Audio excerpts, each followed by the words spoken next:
Good morning, parents. Let's take a few moments to center ourselves, be still, and set our intention for the day. But before we dive into the content, please do show your support by liking and subscribing to this channel. Not only does it encourage us to continue making more content, but it also helps our videos to rank higher and be made available to more parents. Let's take a deep breath, let go of any negativity, and fully connect with yourself in this present moment. So, the last couple of lessons, we looked at the life of Jacob. He ends up with 12 sons. The 12 sons are now the foundation of the 12 tribes of Israel.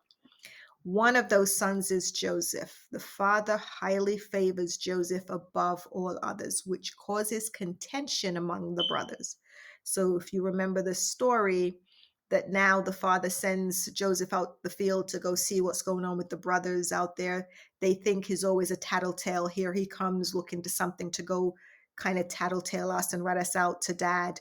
They're so furious when they see him coming in this coat of many colors, the symbol of his favor with the father. They strip him of the coat, throw him in the ditch, plan to kill him.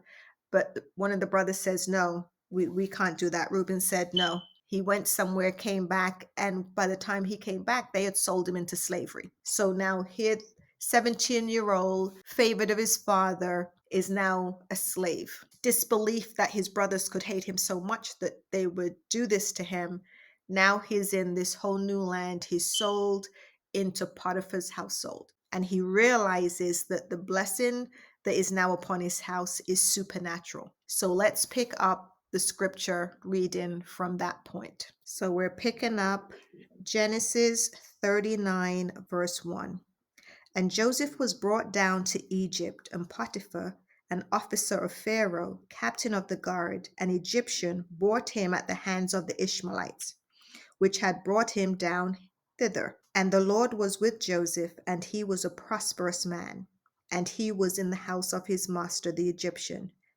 Now, can you see here that no matter where you are, no matter your circumstances, the blessing of God on you continues? Verse 3. And his master saw that the Lord was with him, and that the Lord made all that he did to prosper in his hands. And Joseph found grace in his sight, and he served him, and he made him overseer over his house, and all that he had he put in his hands. Put into the house of Potiphar, not by happenstance, and God blessed him there, to the point the Potiphar so trusted him that he put everything that belonged to him under his hand. And it came, verse 5, and it came to pass from the time that he had made him overseer in his house and over all that he had, that the Lord blessed the Egyptian's house for Joseph's sake. So places will be blessed just because you're there. Just because you're there. The jobs will be kept open just because you're there. Traffic will not stop just because you're on that highway. God shows you extreme favor. And we want to keep our eyes open for this, right? Every day, wake up with an expectation of good because of whose you are and because God's blessings never waver. Continue in verse 5. And the blessing of the Lord was upon all that he had in the house and in the field. And he left all that he had in Joseph's hand, and he knew not aught he had save the bread which he did eat. So he didn't need to keep tally of anything. He so completely trusted Joseph's integrity. And Joseph was a godly person and well favored. And it came to pass after these things that his master's wife cast her eyes upon Joseph, and she said, lie with me. But he refused, and said unto his master's wife, behold, my master wotteth not what is with me in the house, and he hath committed all that he hath to my hand. There is none greater in this house than I, neither hath he put back anything from me but thee, because thou art his wife. How then can I do this great wickedness and sin against God? So we know how this story goes, that she continues to persist and trying to trap him until one day she concocts this whole story because her feelings are so hurt that he is so persistent in being a man of integrity that she feigns that he tried to rape her, pulling when he's running and runs and pulls, he's holding onto his coat and he releases it from him and runs to get away from her. She now feigns because she had his cloak. Oh, look, This is the person that tried to rape me, blaming Joseph for things that he obviously did not do. And in the same fashion, there are going to be things that you may be accused of. There will be ways that people will see you that are so contrary to who you are, and they are persistent to the mindset that you are what they say you are. You do not need to fight to prove your integrity. God will do that. So even though because of this, Joseph was thrown into jail, and the common thought is he wasn't thrown into jail because Potiphar believed the wife. He was thrown into jail because he didn't. Because if he had believed that this person had taken steps with his wife, he would have been executed. But the fact that he put him in jail was actually merciful. And we know from the story that's part of God's plan, because he goes into jail. And here again, we would have an opportunity to rile up against God. I've been doing what you want me to do. I've been faithful. And look at what's happened to me. Now I'm in this whole nother strange situation, in another prison situation. But he can see, once he was there a little while, that God had him there for a purpose. It was a stepping stone to where God wanted him to be. And through this process of being in jail, after being there a little bit, we know that the king's baker and the taster came in, and he was able to tell them their dreams. One would be restored to the king, the baker would be executed. And as he said it was going to happen, it happened. He said, remember me when you go before the king. But of course, here goes years pass by. Nobody came to get him. So he had yet another chance to rile up against God. And we want to remember, God is not slack concerning his promises.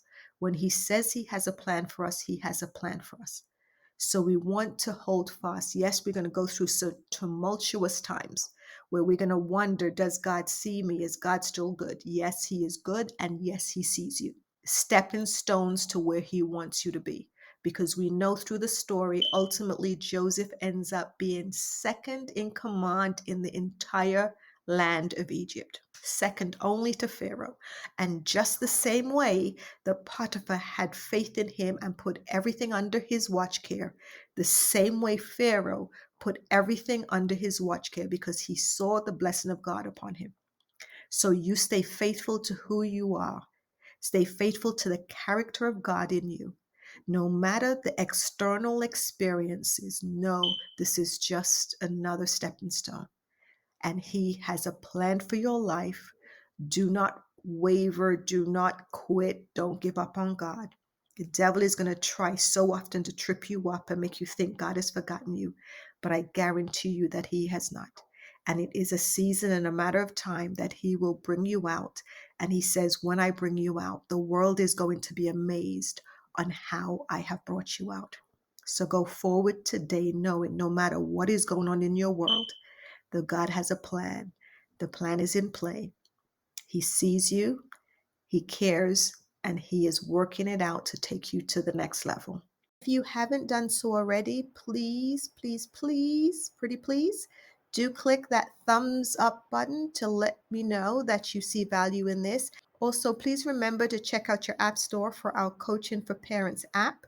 It has some amazing free content that is going to be invaluable to you as you navigate raising your tweens and teens.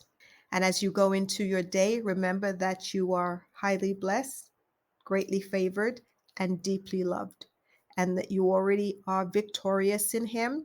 So go forward today with the expectation of success. And keep your eye open for little treats that He may have already planted along the pathway of this day for you.